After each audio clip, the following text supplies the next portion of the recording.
What's up guys, Coach Alex and Coach Sue here with Physique Development, and today we are going to introduce a new series. Do this, not that. We are going to scroll through Instagram and find movements that you may be performing that may not be optimal for your goals. And we're going to start today with a movement that we've seen that is training the back. I'm going to have Sue go ahead and grab the cable and perform said movement.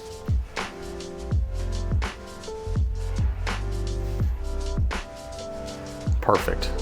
Okay, now, what is wrong with this movement? I'm going to go ahead and have Sue turn around.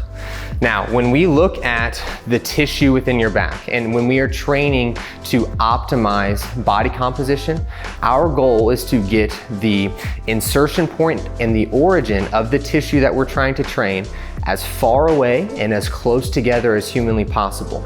And when we are utilizing the cables specifically, we want that line of pull, the tension that's being created within that cable, to go through the tissue that we're training.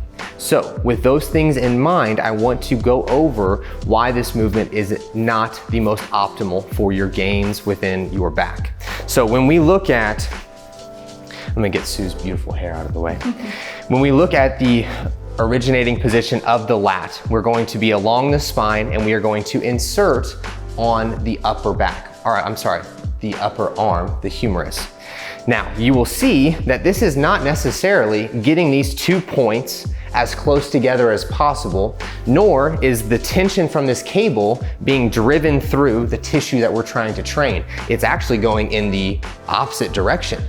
Thus, the tension's not being necessarily applied, and you may be getting a little bit of tension, a little bit of sensation in this upper back musculature, but it's not the most optimal position to train this tissue and to see the gains or body composition improvements that you desire.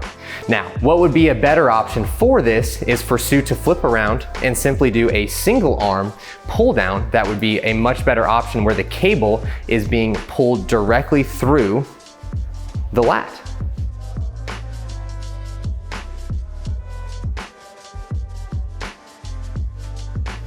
And that is our new series, Do This, Not That.